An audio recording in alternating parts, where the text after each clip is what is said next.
you dumbasses. It's sitting in my driveway for a reason. Going back to you, I do not want to buy it. I'm turning 40 this year, right? It's a big number for me, right? And I'm kind of surprised that I haven't had my midlife crisis yet, because most of the men in my family, they only live into their 50s or early 60s. And, you know, I'm kind of shocked that, you know, by my mid 30s or like, it didn't happen. So I kind of like forced the issue this year and I had my midlife crisis, but I'm starting to think maybe that's a good sign. Like, you know, the thing is, I always stay away from farms because most of the men in my family have died in farming accidents in their 50s and 60s. And I figure as long as I stay away from the farms, shouldn't have any issue with that. You know what I mean? But how ironic would it be? Like there's a tractor sitting right there, toy tractor, right? It was my dad's. And there's another one right over here in front of me, sitting down in front. How ironic would it be if those things somehow killed me?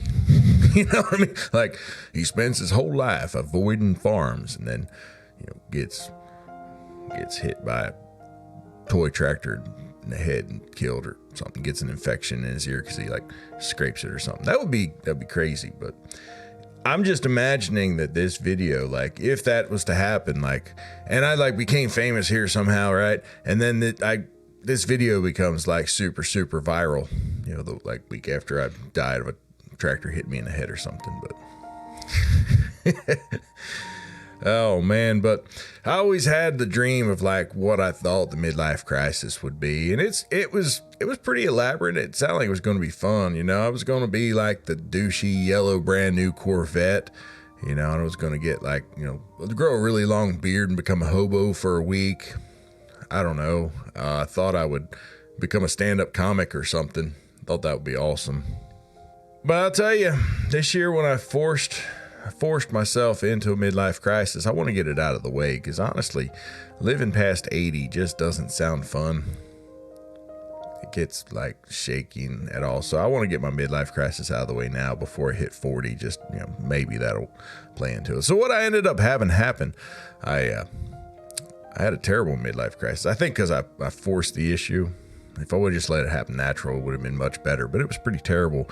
I bought a Hyundai Veloster, and I did become a comedian. So, been doing stand-up, bought a Veloster.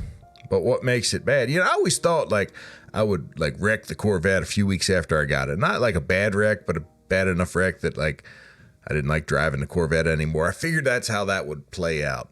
But I got the Veloster. Velosters they're okay. I enjoyed it. I did. I very much enjoyed it for about 15 or 16 miles. The problem is I bought this car off of one of those car websites, like the place that'll deliver the cars to you. I'm not going to name names, but it's like they've also got like a vending machine thing. I don't think it's appropriate to name names, but nonetheless, it's one of those car places. That's all you need to know. You don't need to know which one. I'm not mad at them or anything, but I bought this car from them. And then I took it around neighborhood. That's about 3 or 4 miles. I'm like, hey, I like this thing, right? Took a little test drive. Everything's good. Then I drove to pick up my son from work.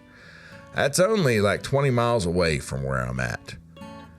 And about 15 miles into there, I started noticing a little bit of blue smoke rolling out the back, and about a mile later, I had nothing but smoke just rolling out of the back of this car. It looked like one of those James Bond slipstream, like smoke screen things or whatever coming out the back of that thing. Blew the damn motor up in the car. First day I had it. So that was the end of that. The good news is they like took it back and didn't ask any questions. Like I told them what happened. They're like, we'll come pick it up immediately, right? And they scheduled it to be picked up like the next morning. They showed up on time, picked it up, no problem. But here's the sad part. Buyer beware, right? They didn't get this thing picked up yet. And that car showed back up on the website for that car company. How do I know it was that car that showed back up for sale? Now, they didn't have it yet. They knew from my comments that the motor blew up in it. But they posted it for sale again before they even got a hold of it. And I know it was that one because they sent me an email saying, "We saw you were previously looking at this car. Would you like to buy it?" I like, "You dumbasses, it's sitting in my driveway for a reason. Going back to you, I do not want to buy it." I don't even think that's a flaw in the system. I think that's just aggressive marketing. And they think that I'm dumb enough that I might say, "Oh, look, another orange Veloster came on sale. I'm going to buy that." Then they're going to come out. They're going to pick it up tomorrow morning. They're going to drive it back to their shop, turn around and drive it right back out and deliver it to me. And I'm going to drive and it's going to have blue smoke immediately coming out the damn thing. Someone else got this car.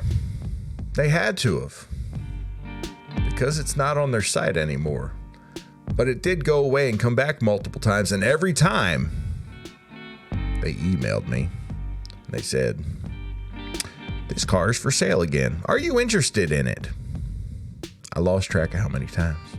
It's stupid marketing. Here's the worst part, y'all. When it blew up, I was frustrated, got into the glove box, and I started flipping through some paperwork they had there. And as I'm flipping through that paperwork, I find a full mechanics review from 2 years before I got the car delivered to me. And the mechanics review was from this same place. And it said, "Blue smoke reported out the tailpipe. Issue resolved." No, it's not. Now, they could have resolved it, and then it came back when I got it. I thought, till I read into the paperwork a little more.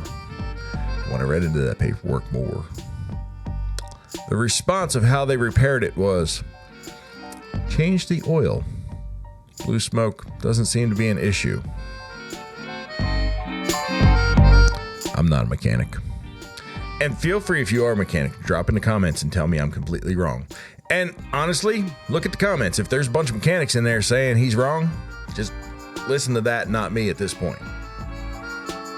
But I don't think the solution to fixing blue smoke coming out the tailpipe, not a little bit of blue smoke, like Native Americans are like going down the highway like flashing me smoke signals back. They think I'm trying to communicate with them. It's crazy.